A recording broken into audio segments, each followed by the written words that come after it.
আইতাছি। জগন্নাথ। আসসালামু আলাইকুম গাইস, কি অবস্থা সবার, কেমন আছেন? আজকে যে কারণে ভিডিওটি বানাইতেছি এটা হচ্ছে জনগণের উদ্দেশ্যে এবং কি বি কেয়ারফুল।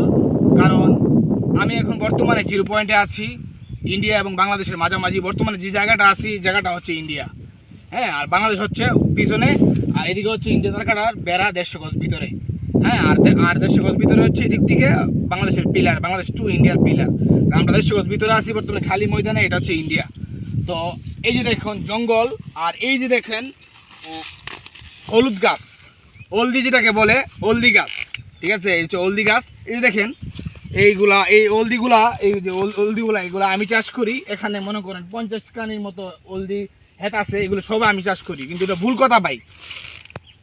আর কিছুদিন পরে খরমপুর মাজারে শাহ সৈয়দ গেসুদার আজকাল্লা শাহ রহমতুল্লাহ এর দরবার শরীফে উরুস মুবারক মনে হয় আর কয়েকদিন পরে আসছে। তো বাংলাদেশ থেকে, বাংলাদেশের আনাচে কানাচে অলিতে গলিতে, মানে সব ডিস্ট্রিক্ট, বাংলাদেশের সব প্রান্ত থেকে এই মানুষ আসেন বাবার দরবারে, কেল্লার দরবারে আসেন সবাই জিয়ারত করার জন্য। আপনাদের কাছে একটা রিকোয়েস্ট, আপনারা জিয়ারত করতে আসেন, কিন্তু ভাই আপনারা এই জঙ্গল দেখতে কেন আসেন? আপনারা অযথা আপনারা অটো ভাড়া দিয়ে তারপরে আপনারা এই মানে কেল্লার মাজার থেকে পূর্বাঞ্চলে আসেন, আপনারা ইন্ডিয়া দেখবেন। ভাই ইন্ডিয়াটা দেখাই তো ভালো করে, ইন্ডিয়াটা দেখার মতো কিছু নাই, শুধু চারদিকে শুধু জঙ্গল আর জঙ্গল আর জঙ্গল। আমার কথা যদি মানেন তাহলে জঙ্গল হয়ে যাবে আপনাদের মঙ্গল। আর এই মঙ্গলের জন্য কথাটি বলতেছি, কারণ এই যে আপনারা এইগুলারে মনে করতেছেন কি জানেননি, হলুদ গাছ যে অনেকগুলাই এর আগে অনেকবার এই খরমপুর মাজারের উরুসের সময় অনেক মানুষ আইসে আমাকে প্রশ্ন করছেন যে ভাই এই হলুদ গাছগুলা কার, বাইরে কি কেউ চাষ করে নাকি? তখন আমি লাজুক ভাবে হাসতাম বা মজা নিতাম। কিন্তু ভাই অনেকেই কিন্তু জানেন না, আপনারা আইসা মনে করেন যে হলুদ গাছ হলুদ চাষ করে, কিন্তু না, এটা হলুদ গাছের মতো দেখতে, কিন্তু এগুলা আসলে কিন্তু হলুদ গাছ না। এগুলা আমাদের বাসাতে বলে, আপনারা কে কি বলে জানি না, কিন্তু এটা আমাদের বাসাতে বলে এটা হুইট গাছ, ঠিক আছে। এটা শুধু একমাত্র তুই রান্না করতে পারবেন, শুকাই সেটা মানে রান্না করার জন্য ব্যবহার করতে পারবেন লার্কির মতো আর কি। এছাড়া এটা আর দুইটার কাজও লাগে না। তো আপনাদেরকে উদ্দেশ্য একটা কথা বলি ভাইয়া, বর্তমানে বাংলাদেশের ভিডিওগুলো যারা দেখবেন অবশ্যই ফুল ভিডিওটি দেখবেন এবং কি ফুল চ্যানেল ভিডিওটি শেয়ার করে দিবেন।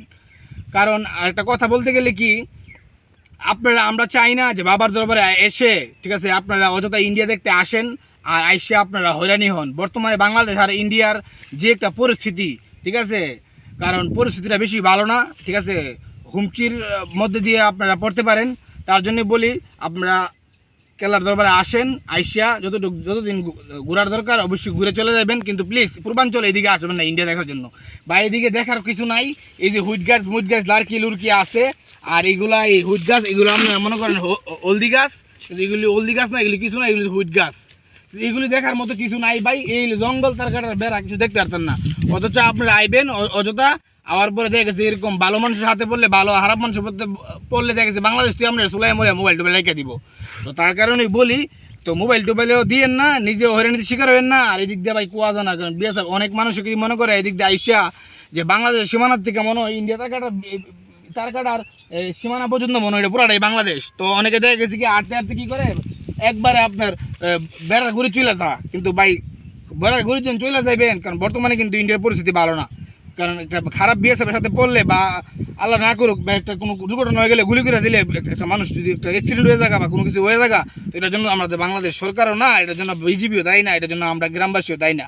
তো এই কারণেই বলতেছি বি কেয়ারফুল, আপনারা কি ওইদিকে আসবেন না, এদিকে দেখার মতো কোনো কিছু নাই। ভিডিওটি ভালো লাগলে শেয়ার করে দেবেন, ধন্যবাদ, চ্যানেলটিকে ফলো মারা দেবেন।